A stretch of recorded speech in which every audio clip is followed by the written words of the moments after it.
And welcome to part 2 of the Ristar Let's Play, and we're on Planet Scorch, the third planet of the game. Out of all the planets out of Ristar, I would say this is probably my least favorite planet. Not because I think this is bad or anything, I think this is a perfectly well-made level. This and the next level coming up after it. It's just process of elimination. This level gets the short end of the stick for me, personally. Actually, my favorite level, my favorite planet, is coming up after this, so that's something to look forward to. I just think it's really cool and creative. There's a nice aesthetic with this level, at least as nice as you can do it. I feel like fire levels tend to be hard to pull off without coming off as really generic. Like, you know, you see the fire level and it's always, oh, it's just another fire level. I mean, there are some exceptions. You know, occasionally a platformer comes up with a really good fire level, but most of the time it feels kind of been there, done that. Anyway, if you use that pole and you get up here, you can get up to the bonus stage pole. I think you have to use that one to get up there. I'm not exactly sure. I haven't actually tried getting there without it. But it's not terribly hard to get to it with it, so shouldn't be a problem. And we're in the next bonus stage of the game, the first to the third planet. This one is pretty easy. You just grab onto these hanger things, whatever they're called, and you just move on to them. Getting hit does not knock you out of the stage, but you don't have health in these bonus stages. Instead, the timer just it goes like about 2 to 3 times as fast as it normally does. So just don't get hit, and you shouldn't run out of time. I mean, there are some stages, bonus stages, where running out of time, it'd be really easy to run out of time by getting hit a lot. And anyway, you see that little platform with 3 white dots on it? Don't touch that. That makes lava rise suddenly. So you want to avoid that. I mean, you can easily outrun the lava, and it stops after you get to a certain point. So you don't have to worry about that. If you destroy these meteors, you get a blue star, which refills your health entirely, so that's pretty nice. You can get a gem out of this. I've never actually gotten to the top of that platform before. I don't think it's possible, but, you know, if someone's ever done it, you know, let me know if there's anything up there. I don't think there is, but I might be wrong. Anyway, this is completely optional, but if you go all the way to the left here, you will get an extra life.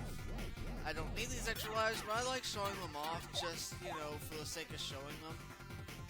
Because, you know, there might be a player that needs them, and, you know, it's always nice to help them out. Anyway, we have our sub-boss. This sub-boss is a little tricky. At first, this first phase of it is pretty easy.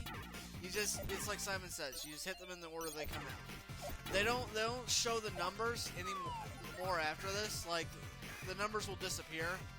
So you've got to memorize where they come from. If you fail to get this right, the lava will rise and you'll take 1 heart of damage. It only lasts long enough to only do 1 heart damage. So essentially, you get this wrong 4 times, you'll die, and you have to start over again. What pattern it uses is completely random. You know, it's not a fixed pattern or anything like that. So just, you need a good memory. One thing I did when I was a kid is I would pause the game, pull out a sheet of paper, and just write it down, like, you know, pause and unpause every 5 seconds. Just so I could get the right pattern down, because I wasn't good at memorizing that stuff when I was a kid. I mean, I'm much better at memorization now that I don't need to do that. But, you know, the option is there if you're really struggling with the mini-boss. Anyway, we come to the second level in this planet. And I think this is a much more interesting level than the first one, which I thought was just kind of generic. I mean, this level still has genericness to it, but it's not nearly as generic. If that makes sense. I don't think generic's a bad, awful thing, but it's like compared to Planet Sonata, which is coming up, which is a much more unique aesthetic. You know, this really stands out as being just kind of been there, done that. Anyway, use the pole and get all the way up to the top left corner, and you will get to the bonus stage. This bonus stage is very easy to miss, and if you go past so far in the level, you will get locked out of it. So just get it as quickly as you can. And we have a long string of these poles. And this bonus stage is really simple. If there's one bonus stage that you should always get the treasure, it's this one. I mean, this is one of the more difficult ones to find. because it's in a fairly obscure area. But like there's only one more bonus stage that's in a really out of the bout part of the level. Most of them are usually pretty easy to find. This one's just an exception, but actually completing this, really easy. I mean, you really shouldn't have a problem. Anyway, we got that. That makes our 6th treasure. There's 12 total in the whole game, so we're halfway there. And like I believe I mentioned this in the previous part, you only get one shot at these, so make your best shot. Anyway, that bomb, if the enemy lands on that bomb, it'll like destroy part of the level, and it will actually change the level design some. It won't change the level design for the entire level, but for a significant part of it. So, you know, you could let it do it just to see what happens, which is always, you know, if you want to do that, you could. I prefer to get rid of the bomb because it usually it makes it more annoying to traverse when it destroys the area. Watch out for the blue flames, they're too hard to dodge. Now, I'm going to keep going this over. Getting up there is actually a lot trickier than it looks. Because you gotta fly off the handle at the right moment in time. It's not necessary to take this upper path. It's sort of like a Sonic game, you know. In Sonic games, you always want to take the upper path. I mean, the lower path is nice, too, but I always prefer taking the upper path. And that's the end of the level. But there's nothing wrong with taking the lower path if that's what you end up doing as a player.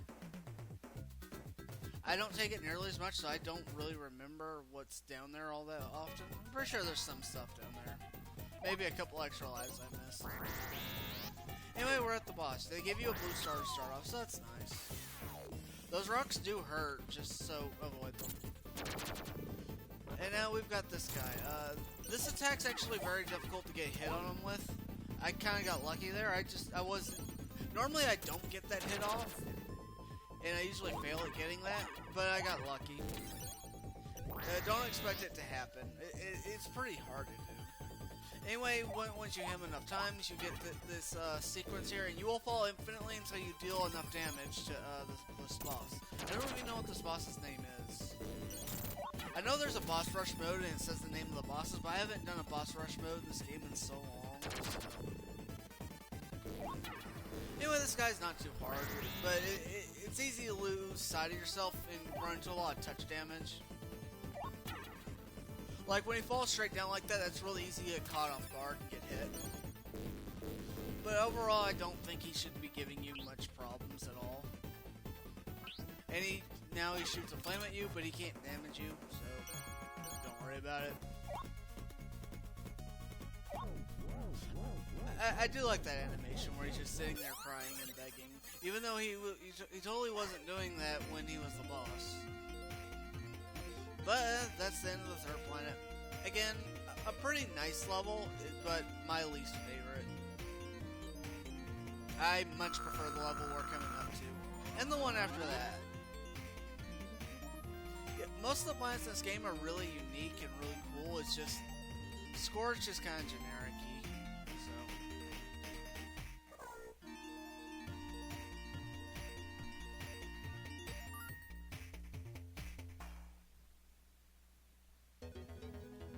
Now we're at Planet Sonata, my favorite planet of the game. It's really the aesthetic and the uniqueness of it that really make it my favorite planet. It's not because it's the easiest or the hardest or whatnot. I wouldn't even say it's like the best level design. It's just, I just love this aesthetic so much. Anyway, the main gimmick for the first level of this planet is you have to take these metronomes and take them to these birds that are sort of acting as a gatekeeper. And they won't let you by until you bring them to them. No matter what, you can't go above them, you can't go below them. No matter what you do, they'll cock block you, so. Anyway, you have these cranes that will help you carry them along, and most of the time you want to take them up on the offer, because it makes it easier to do everything. I don't know if it's possible to get that metronome across that pit without the crane. There's one crane that takes the metronome backwards though, and you want to avoid that one. But every other one you want to use. Okay, come on. I do like those cute little animations though. They really make Ristar shine. There's a lot of attention to detail put in this game. Yeah, I always love good attention to detail. Anyway, the next part's right up ahead. I'll say that later. Anyway, we throw the Metro on the bird, he goes off. Now, what's interesting is the bonus stage is coming up, and if you go to the bonus stage, the bird doesn't respawn. So, once you got it, you've got it. If it did respawn, that means you have to backtrack all the way to the previous metronome and get that again. So, thankfully, they don't make you do that. You see, that's what I like to call good programming. Certain other games, like one I was recently reviewing on my blog, could benefit from that. I won't name names, but you know, if you've read it, you know what I'm talking about. I think that's the first damage I've taken in the entire game. If you think I'm a master at this game, I wouldn't quite say that. I do consider myself good at this game, but, you know, this wasn't my first attempt at recording this game. Probably my 5th or 6th. I'm a stickler for getting, like, the perfect recording. Which is why doing an RPG would be a pain in the ass for me. Even though I want to do one, but I need the right editing software in order to make that happen. You see that crane right there? He'll take your metronome backwards, so ignore it. All the other cranes are good, though. Anyway, this is what happens if one of the enemies gets it. It's really just one of the round enemies. The other ones, this won't do this. He'll take it away from you and circle around it infinitely. But, you don't lose it forever. You can easily get it back. But they'll keep doing it until you destroy the enemy. There's another blue star if you need it, and you can get back up there with the pole. So if you miss the metronome on the way down, there you go.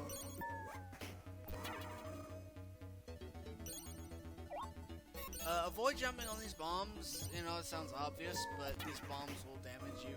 You don't really have that much health, you only have 4 hits total. So, I'd avoid that if I could. Anyway, that thing won't, the wind won't raise that up anymore, so you have to go through this area. But it starts to raise it up more when you get to the top side there. It'll suddenly, the winds will suddenly, all of a sudden, get strong enough to do that. I don't get that, but, you know. We're back at full strength again. That's nice. And kill these guys, they're no problem. They usually smack their head down once you get right in front of them. It's to try and catch you off guard if you're just running straight ahead without thinking. Anyway, throw that metronome there. We don't have to deal with the metronome business ever again. Not unless you replay the game, of course, but we're at the first sub-boss. Now, because you want to take out that first guy on the left as soon as you can, because this makes this boss fight a lot shorter.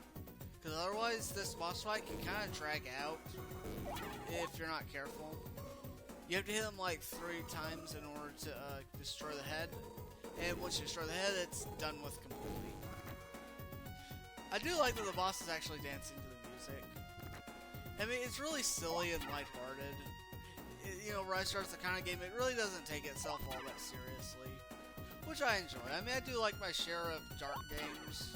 Not like super edgy dark, but just the right kind of darkness. But there's still a place for lighthearted and enjoyable games. And he no longer has music to play. Poor birdie. And that's the end of the level. I probably could have gotten a slightly higher height bonus, but you know. Now this area is really unique. I like this level a lot. This is probably one of my favorites in the whole game. Because everything is related to music here. I mean, the first level kind of had its music gimmicks, but they really go all out in the music gimmicks here. Because the floor is a keyboard. There are horns on the things you grab onto. Signposts are metronomes. You know, it's pretty crazy. And there's 2 free extra lives. Enemies are guitars. Of course, that's completely normal. The guitars sometimes move twice in a row, and you can't really move in between them when it does that without getting hit, so just watch out for that.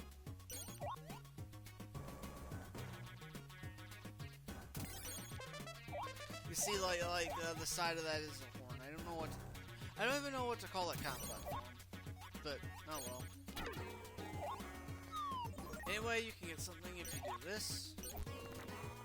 It'll take you out the zip line down to here, and you get your treasure box and an extra life. Yay, we got 16. I think I end the game with like 25. I'm not exactly sure. I'm pretty sure it's 25. Oh, I'll find out when we get to the end of the game. Anyway, this really it seems really hard to not get hit in this part, but it really isn't. As long as you know what you're doing, because Ristar doesn't really carry any inertia with him when he moves, so you can easily avoid them. And you can always grab the sides of those to stop his forward movement, so you won't get hit by those spikes. And that's what I was doing. Anyway, we have yet another bonus level. I believe this is our 8th in the game, so we'll be 2/3 of the way done with treasures after this. This level is also fairly easy. It's a little time-consuming, but it's still easy.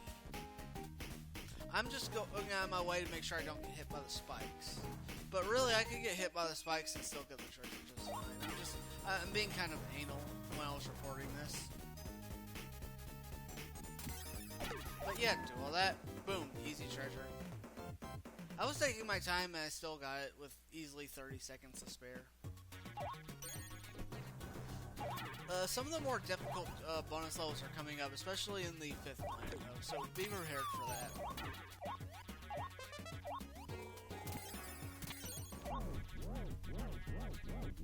You can ignore this pole if you want to by just taking it, because it gives you invincibility when you use it, and I always like being invincible. I do love that you actually get a really cool keyboard sound out of when you ram your head into the sides of the walls there. That's always nice. Anyway, you go through the top and you get yet another extra life. That's 17. If you go through the bottom route, you just have to go through a lot of enemies, but it's really nothing difficult. See? You just have to deal with those guys. There's a star if you need it. I don't know how I did that without getting hit. I probably just hit it just the right frame, so that I can get it without getting hit. Anyway, we're at the end of the level. And I'm wanting to get the proper height bonus. So there's really no point, because even if you go at the very top, your height bonus sucks. See, I only got 4,000 points. I was at the very top of the level. But anyway, we're at the boss of the 4th planet. I have no idea what this dude's called, but, Anyway, we have a little bird and he's trying to sing, which is all nice and good, but this big ugly bird doesn't want him to do that. Christ, what an asshole. But yeah, our job is to take him down. What you have to do is hit his perch several times and he'll fall off, and once he falls off, you get a chance to damage him for good. One thing I like about this boss fight is the crazy effects that are going on in the background, because when it's normal like this, when he's not on the perch, it's all fine, but afterwards he starts, the background just freaks out from his singing. It's like, is it implying that the bird singing is that bad, that it completely distorts the laws of physics, or is that it becomes such an acid trip? I'm not exactly sure, but it's kind of funny to think about. Anyway, there's another part of this boss fight. If the big perch is off his perch for long enough, the little guy will give you a star. I don't know exactly how long it takes for that to happen, but it is a considerable amount of time, you know, because most of the time you won't get the star like that. I didn't get it there. I didn't need it, but I still didn't get it.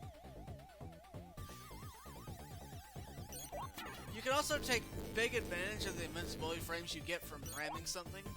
And I recommend you do that. You can get to this boss fight a lot faster that way. Those feathers do hurt, despite what you may think.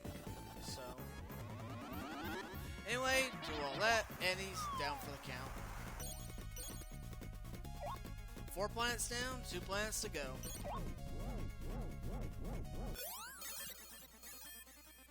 And that little bird is stuck singing that one note for all of eternity. Poor birdie.